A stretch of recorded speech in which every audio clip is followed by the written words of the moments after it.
Hello, my name is Dr. David Allen. I'm a retired cardiac surgeon and a member of the International Cannabinoid Research Society, ICRS. That means I'm a cannabinoid research scientist.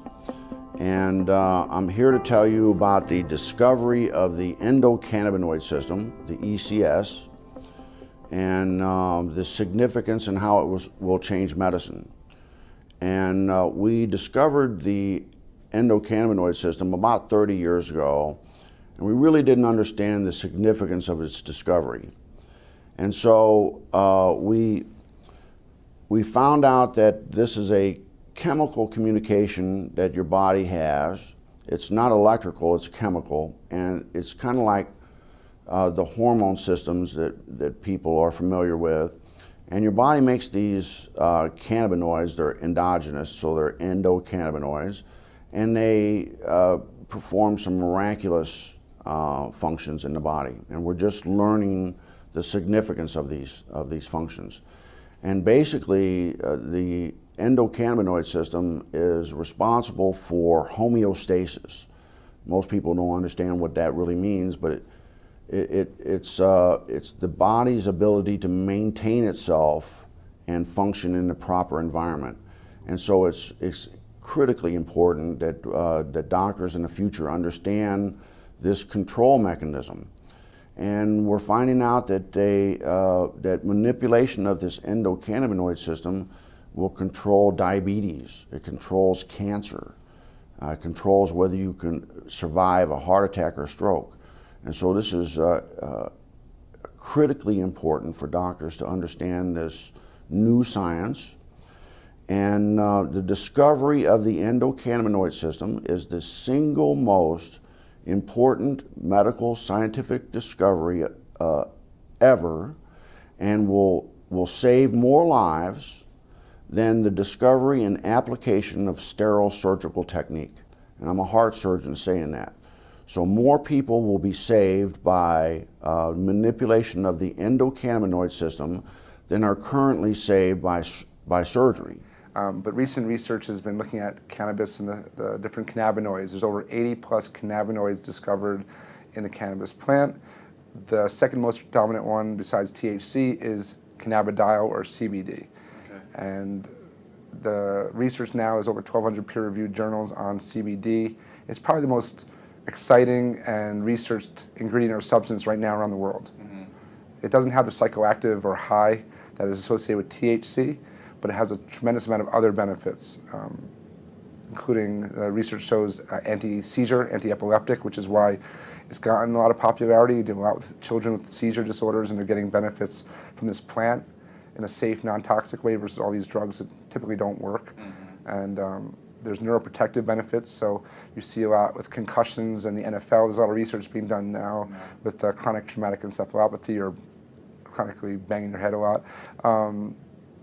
There's anti-anxiety, which is really important. It's the anti-THC of sorts. It calms you down. It helps you manage stress better, which is how I look at it. It's much more as a preventative or daily use substance than just treating disease states. Mm-hmm. And there's immune support. There's it's a huge antioxidant. There's just a tremendous. It's easier sometimes to talk about what it doesn't do than what it does. Dr. Alan Shackelford is a Harvard-trained physician. He's also among a handful of doctors in Colorado who give prescriptions for medical marijuana. From the moment Charlotte entered his office, he knew she was in trouble. While he was just examining her, she had 2 seizures. She'd failed everything. There were no more options for her. Everything had been tried, except cannabis. Here's how scientists think it might work. Marijuana is made up of 2 ingredients. THC, that's the psychoactive part that makes you high, and CBD, also called cannabidiol.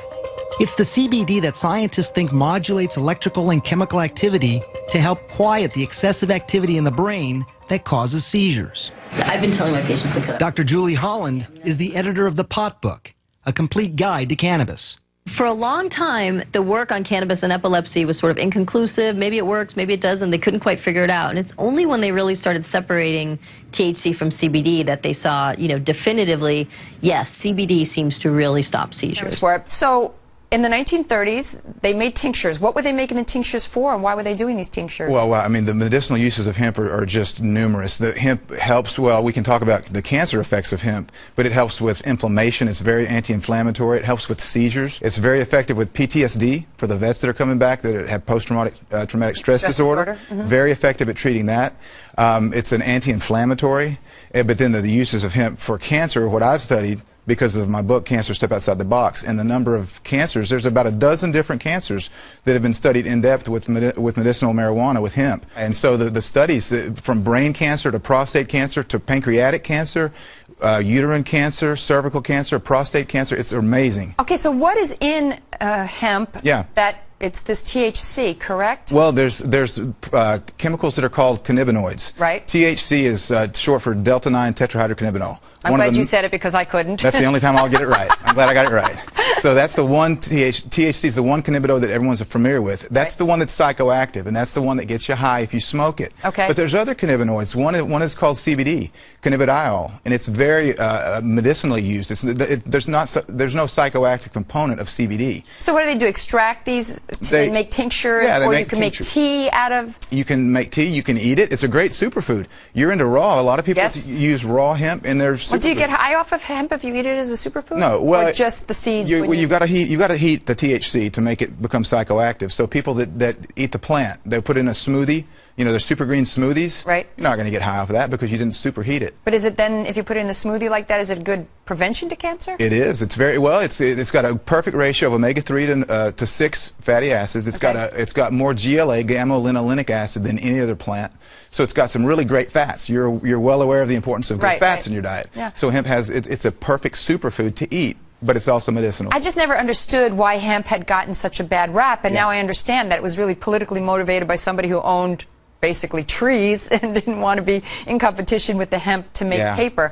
And yet, throughout the years after that, so many people suffered because of that. Yeah. So I guess it's actually a good thing that people are coming around a little bit. It is. I'm really encouraged about the different legislation in different states that are trying to legalize medicinal hemp because of the fact that it is so good. It's not just a superfood. It's not just great for industrial uses, as we've mentioned, but it's a really good medicine. Thank you so much for coming on, Ty. I really appreciate you being here. Thank you, Carol.